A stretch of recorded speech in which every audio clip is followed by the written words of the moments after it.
So, what's happening, everybody? Welcome back to Weekly Top 5's from Library Chess Productions. And this time around, we're getting our literary on. we're going to be smart. We're going to be smart in this video for once and never again. We are talking about our top 5 books of all time. Okay, I'm going to start this off, and with my number 5, just know I don't know how to pronounce Japanese names, so I'm going to do my best. It's a book called Parasite Eve by Hideaki Sena. Right. However that's pronounced, I just suck. That's how I would have pronounced it as well. So. Alright, so here's the thing. I love Parasite Eve. Like, I've played the game. With the first game, I really love. I've watched the movie, I really love, which is more based on the book than the game was. Yes. What I love about Parasite Eve is that it takes legitimate science, like stuff that has to do with mitochondria and whatnot, which I find interesting. Mm-hmm. And it puts a fictional spin on it, which some people criticized Parasite Eve for. Oh, it's pseudoscience. I'm like, it's fiction. Yeah. It's not fact. Like, this guy is a scientist, or was a scientist, I believe. So he knew science. He just was like, this is a cool idea. Why don't we make a book about where mitochondria goes crazy and starts messing things up for people? Right. And I love the emotional pull of the book, where the guy is trying to bring back his dead wife, who died in, I believe, a car accident, but it's been a while since I read the book. Okay. So already you're starting off with a pretty cool concept of this scientist is trying to bring back his dead wife, and things do not go according to plan. Who'da thunk it? When mitochondria decides to come to life and make things hard on him. The book was actually the last thing I experienced. I played the game and watched, or one of the games, and watched the movie before I read the book. But when I finally read the book, I was like, I really enjoy this. I don't know. I have some Parasite Eve bias. So that's my number 5, Parasite Eve. Right. I remember really enjoying that first game. Obviously, I haven't read this book. I've seen it because we'd actually had it in store before. It was always kind of an interesting concept. And it's interesting that you say that the book was the thing that you experienced last. Yeah. I actually do that by design. I would much rather watch a movie first and then read the book, because I can watch a movie and I realize that this is someone's interpretation of source material. Yeah. And then if I watch that movie and I'm like, hey, I really like that, I can go back and then read the book and like, okay, look, Lord of the Rings is a perfect example in this. I can watch those movies and then go back and start reading Fellowship of the Ring, and when I picture Frodo in my head, I don't see the actor. Like, when I picture Gandalf, I don't see the actor. So I can still build this character's image in my head. Well, since Tyler talked about a book that we can probably both agree, even though I haven't read it yet, is probably pretty good, I'm going to talk about a book about poop. My number 5 favorite book of all time is Anchor Boy, written by Jay Onrait. Pseudoscience, exactly. No, Jay Onrait. If you don't follow sports, you don't watch like TSN, Sports Center in Canada, or if, for our friends in the United States, he was on Fox Sports very briefly. Jay Onrait and Dan O'Toole, who have been sportscasters in Canada for a long time. They went down to Fox Sports 1.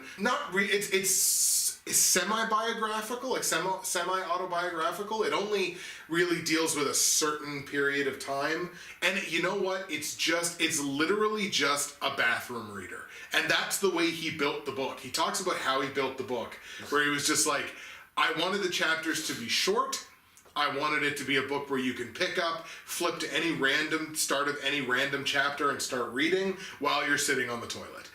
And that was his aim, and that was exactly what he produced. And it's just an incredibly funny read. He's got an interesting life, took an interesting path to get into sports broadcasting, and it's just pure entertainment. And it was just fun and an absolute treat just to read it, just because the belly laughs, like just the deep belly laughs that this book can elicit. So that's why I've got Anchor Boy by Jay Onrait as my number 5 favorite book of all time. That book keeps coming into my life. Because I see it. I think, Really? when I'm in your room, and then I Right. think, isn't it like your pick at your workplace, or it was?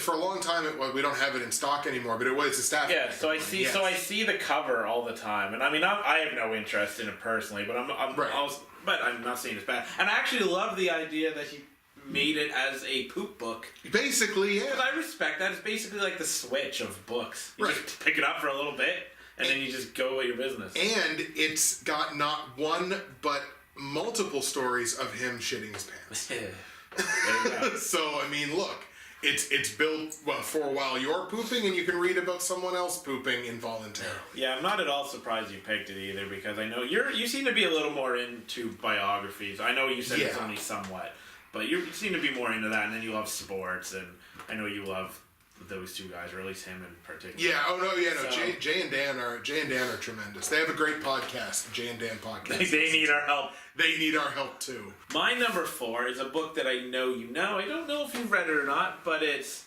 Fahrenheit 451 by Ray Bradbury. Yes. Now, I always put this in a group of 3 books in particular, dystopian books that seem to get the most praise, at least from what I've noticed. Brave New World, 1984, and Fahrenheit 451. Yeah, I'm not a big Brave New World fan. It was okay, wasn't into it. I like 1984, but I actually prefer Animal Farm of his 2 books that I've read, which I haven't read. I haven't read a lot of Orwell, I'll be honest. It's short.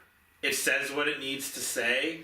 It was pretty accurate. It was entertaining, because Ray Bradbury was a fantastic writer. I think he's one of the all-time greats. Right. Yeah, it's my favorite dystopian novel, and I like the dystopian genre, which is funny because I love the genre so much, I'm harder on the books. Right.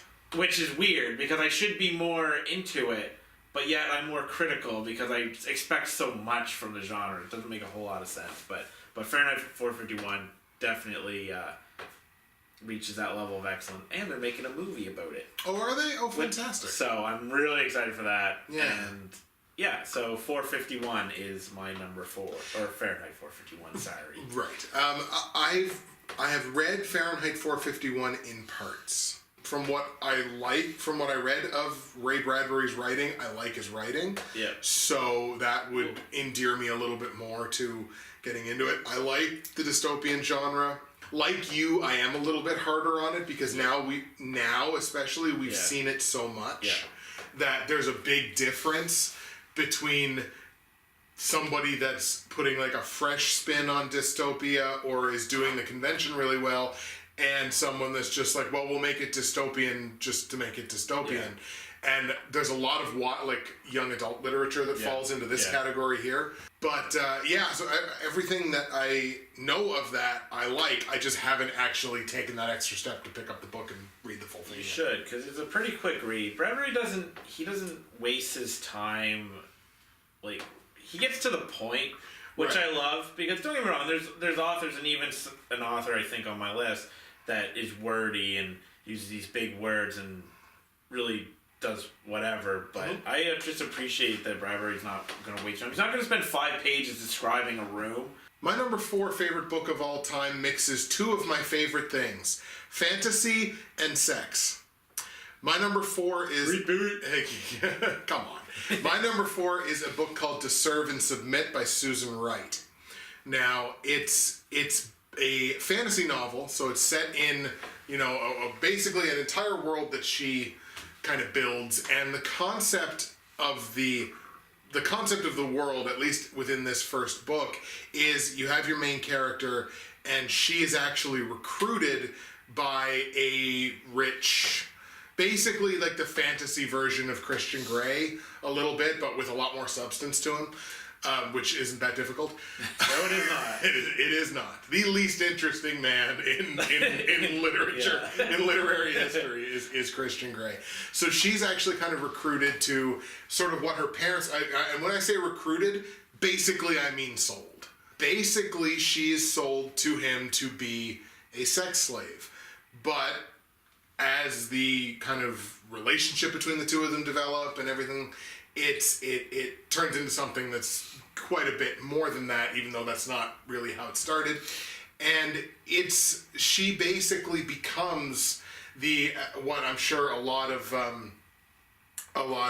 quote unquote enlightened people online would call, I believe it's the Mary Sue trope. Yeah. That she's like, oh, she's great at everything. She's really not great at everything, but one thing she is great at is sex.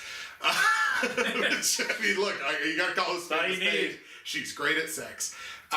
The reason that I really like this book so much, aside from the fact that it actually melds those things really well, and like really good erotica and well written erotica, is actually kind of can be kind of beautiful, and Susan Wright accomplishes that. I actually consider her a tremendous writer, and I was actually pretty sad that this book has gotten its sequel, but it looks like the third one's never going to see the light of day. But To Serve and Submit by Susan Wright, if you like fantasy and you can tolerate erotica, then give the book a shot, because it actually, again, it melds the two worlds really, really well. It's a really intriguing story. The second book, called A Pound of Flesh, is arguably maybe even a little bit better, but like this is the one where I kind of discovered her, so I always kind of give it precedent. To Serve and Submit is my number 4. Yeah, I don't really have anything to add to that, because I don't think I've ever even heard it. Well, I might have heard of it because you might have mentioned it. I think you've seen it on my bookshelf, but yeah. I don't read a whole lot of erotica because I'm scared of my penis. My number 3 is a book that I love and hate at the same time. It's House of Leaves by Mark Z. Danielewski. Okay. I hate it because as a guy who wants to write a book, I'm a fan of gimmicks, so long as it serves a story in an interesting way. I'm not a fan of gimmicks for gimmicks' sake. But I had the idea for a bunch of these gimmicks that are in this book, so as I was reading it, I was like, I don't really want to do that, because now I know it's been done. And I'm not saying I gotta be original, I'm just saying when you're reading something and you really like it, it kind of makes me want to do that idea a little less. Right. Especially when it's a gimmick, because you don't see that in every book. And so that's why I hate it, because it gave me a lot of frustration. But I love the book because it was Danielewski, I guess that's how you pronounce it, at his best. And I actually don't think he's done anything that good since. I think his gimmicks are, like, he comes up with these interesting gimmicks in future books, like Only Revolutions and this series that he's doing now. But I think it's fluff. I don't think there's meaning behind it technically, but I think it gets in the way of the storytelling. Not so at House of Leaves. House of Leaves is like a book within a book. Well, it's like a movie within a book within a book. Anyway. Mediaception. Yeah. It's basically about, like, there's a couple levels to it, right? The core story is about this movie called the Navidson Record, I believe it is. Okay. Of this guy watching this crazy, it's a horror novel, so there's crazy stuff going on about a house being a labyrinth, and there's a minotaur in the house, and the hallways are shifting, and that in itself is a really cool story. Okay. But then there's the footnotes of this other guy, I can't remember his name, I think it's Johnny, and he found the record of what this guy was doing, and he comments on it through the story. He's the least interesting, but it's still good, but it kind of starts to impact his own life. So it's this labyrinthian book, and there's all these gimmicks, and the pages will shrink to fit the feeling of the labyrinth shrinking. And there's parts where you could literally read like 30 pages in a minute, because it's just like, as the thing gets smaller, you might start with a full page and then it gets really tiny and there's only like a sentence on a page. And so it looks like a big book, it's about that thick or whatever, but it goes by pretty quick because of all the gimmicks. Mark did a tremendous job of doing all these interesting things, putting in these gimmicks that made sense. He made a smart book that could also be making fun of academia. Like, it's a very academic book, but at the same time, I kind of feel like it's making fun of it, which I love. I used to say I'm a big Mark Z. Danielewski fan, but I'm really not. I'm a big House of Leaves fan, and I think this is going to be his best book ever. Okay. I think anything he does after this probably won't be that great, but House of Leaves I really love. Did you ever hear that Joseph Heller quote? No. When people say to him, you'll never write anything as good as Catch-22? And that's all nobody else. Yeah. He looks at him and he goes, that's true, but neither will anyone else. So my number 3 favorite book of all time, I don't know if we'll have some debate about this. I'm pretty sure it's a book that I like more than you do, but I don't know whether you actively dislike it or not. It's The Great Gatsby. I don't like it. You don't like it? Nah, I don't like it. All right, fair enough. F. Scott Fitzgerald, and actually, you know what? I don't even know if it's F. Scott Fitzgerald's best book anymore. Because I read Tender is the Night, and I'm like, boy. Great Gatsby was one of those books that I think I just found at exactly the right time when I was forced to find it because we did it in school. Yeah. so like we did it in school, and I remember reading the book, and I was enthralled with it. I loved the way he wrote. I loved the way that he like portrayed the American dream and kind of what a fraud the American dream can be through the Jay Gatsby character. So Great Gatsby, arguably as great a book as it is, hasn't gotten the movie adaptation that it deserves. But I'm sure that'll come in the next decade or so. But no, I unironically adored that book back in the day, and it still holds up. I reread it a couple years ago now, I think, but it still held up. It held up to another reading, despite the fact that I knew everything that was going to happen. And F. Scott Fitzgerald just crafts his characters so well, and the whole story from beginning to end I just absolutely loved. So Great Gatsby, sticking around from the OGs, from the way back. Sticking around for my number 3 favorite book of all time. See, the Tyler who read The Great Gatsby was a different Tyler because it was in high school, and when you're being forced to read something, it's a harder sell. It is. You're absolutely right. I feel the same way about Animal Farm.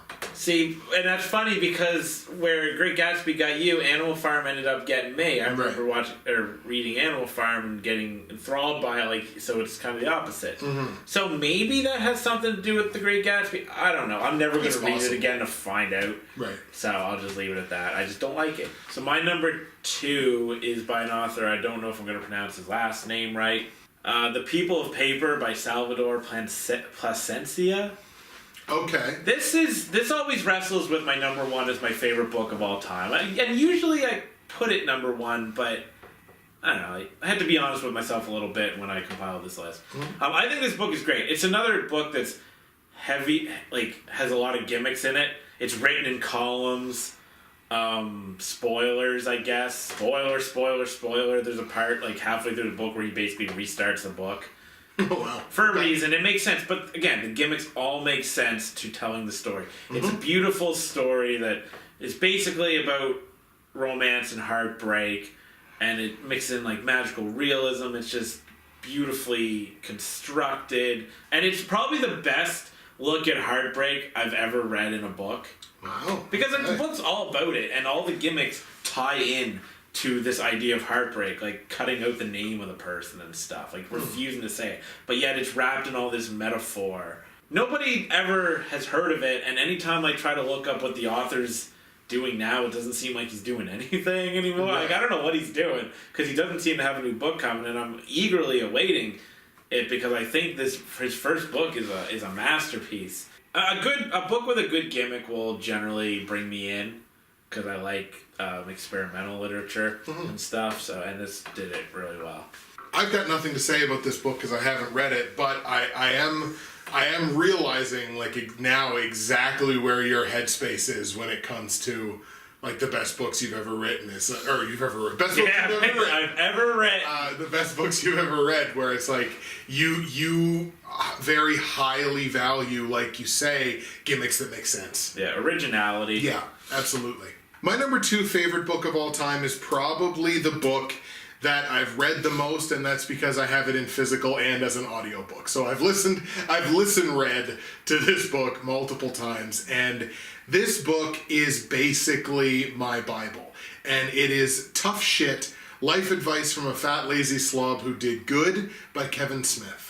Tough Shit is literally that. He tells stories about his life and, life lessons learned in film and in love and in friendships and everything like that. And it's basically, it is his life advice. And that's what the entire crux of the book is. And he tells the story about how he met his wife and his failures in film and his successes in film, and basically he has a life philosophy that I immediately jumped on board with the first second that I heard it. What he said is he basically learned this lesson by observing the death of his father and hearing the story of how his father died.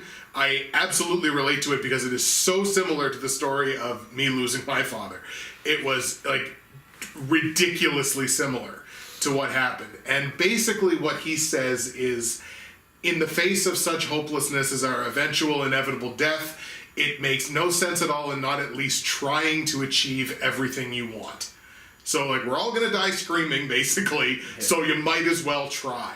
And it seems like such simple advice, because it is, but at the same time it's not, because you have to have the balls to try, and no one is going to support you in that more than yourself. Like, you have to be your own cheerleader, and you have to cheer loud enough for everybody else before anybody else is going to cheer for you. The first time I read this book, it was one of only 2 books, including my number 1, when I talk about my number 1, that as soon as I finished the book, I went right back to the beginning and I started reading it again. And that's only happened twice. And with Kevin Smith, not only do I love his movies, not only do I love his podcasts, but he's a life philosopher that I can absolutely get behind. So, Tough Shit by Kevin Smith is my number 2. Yeah, Kevin Smith gives good life advice because you can relate to him. Yeah. Like, he's not this holier than thou, up here type of creator. He makes these small movies and lives a boring ass life, as he calls it. Right. And you just, when he says something, it's like, yeah, that makes sense. I had to look up to see if I've read this book, and in fact I have, and I also quite enjoyed it, even though I don't remember it. But I did read my review, and I basically said that I really like these books where he gives a condensed view of his life along with his opinions. Right. And that's why I liked Kevin Smith Speaks, and that's why I like this one quite a bit. I think this one is actually my favorite by him as well. And his life advice gives me a hard time, because when I'm reviewing his movies, like his new ones more so than his old ones. Right. Basically everything post Red State. Yeah, like anything like that, like Tusk and the one there. Yoga Hosers. Yeah, and like I don't like Tusk was fine for the most part, but Yoga Hosers sucked. But I hate to say it sucks, because I know this is just a dude that comes up with an idea, wants to do it, and then does it, and it feels wrong to criticize. Now that could be leveled on pretty much anyone who makes a movie, but the fact that Kevin Smith is so transparent about it. It makes me go, yeah, I don't like Yoga Hosers, it sucks, but then I feel bad. Yeah, it's true. Because he's such a relatable, nice guy. So my number 1 is Cat's Cradle by Kurt Vonnegut. Actually, Vonnegut, technically, I think. But I say Vonnegut, because that's what I grew up saying. Vonnegut is in rarefied air for me as, I don't know, an artist, even though whatever. Because he's one of the few artists that have actually had like a big impact on my life, to the point that when he died, I was sad. Normally when celebrities die, I'm like, oh, that sucks. Like, there's a hole that's been created when a great celebrity that does really good stuff dies. But I don't know them, like, so I'm not like crying. But Vonnegut, gonna be honest, I did a little bit, because he's one of my favorite artists of all time in anything. He's in that top 5 of people that have influenced me, and I wish I could do anything half as good as him. Now, Cat's Cradle is a great book, and I'm going to let you finish, but my number 1 is Slaughterhouse-Five. That's the one I was going to guess. Okay, so we might as well have the Kurt Vonnegut discussion now. This is what I wanted today, was a Kurt Vonnegut. There you go, beautiful. Now, I'm sorry, you continue. Well, Kurt Vonnegut is an author I mention a lot, and I've turned on people to Kurt Vonnegut. Did I turn you on? Okay. You did. I turned on our friend Zach, I believe, and Jake got my little brother. So I've turned people on to Kurt Vonnegut because I love him. Because like Ray Bradbury, I love him because his language is simple. But yet there's these profound observations that he makes in his books that are, again, kind of like the Kevin Smith thing, kind of simple when you think about it. Well, people would call it simple, but people don't live that way. And he has some of my favorite quotes of all time. And Cat's Cradle. Now, this could have been The Sirens of Titan or Mother's Night or Breakfast of Champions, even though that was a book he didn't love that much. But I really love Breakfast of Champions. It could have been any of those books as my number 1, but I chose to represent him, which is Cat's Cradle. And I love Slaughterhouse-Five, and it's generally the one I recommend to people because that's kind of his important work. True, But right. I don't feel it's his best, but it's so good. Yeah. The way that I always, and I recommend Slaughterhouse-Five to a lot of people, but it always comes with the caveat, read this book, but it's weird.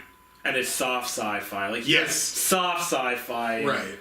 Kind of talks to you, or writes like he's talking to you. Yeah, which yeah. I love. It's a more, I've described it before as colloquial, like more conversational, sort of. And in that way, I feel that Vonnegut is more accessible. Oh, he is. Right? He's very accessible. And yet, writes really weird books. Yeah, he has some weird things going on. He's accessible, but weird. And that's a great... And if that's the way you can describe... Someone can describe you as an artist, I think you're doing a good job. It's not an easy sell for people. It's really not. It's like... To people that, like, come into... Again, I work in a bookstore. To people that come into the store a lot... And I kind of have an idea of things that they read, especially if they've read a sci-fi piece or two. Then I feel more comfortable kind of going like, here's Kurt Vonnegut. Yeah. But like to people that sort of just come in, they're like, well, you know, I really like Clive Cussler. I'm just like, okay, maybe I don't recommend Kurt Vonnegut to, even though there's war, there's fighting. And yeah, the book was so intriguing from like the first page. And I was like, okay, like there's something here, and what's here has got me. So Slaughterhouse-Five is my number one. So it goes. So it goes. And somewhere he's like good. Like good. I can't even stress how much I love him. He's basically the author I want to be. The style of writing that he does is what I want to do. This idea that he can come up with these kind of weird ideas, write them in an accessible way, but cover these massive issues all at the same time is fucking astounding to me. All right, folks, that's going to do it for another weekly Top 5. Like, comment, subscribe, follow us down here, and we'll see you next week.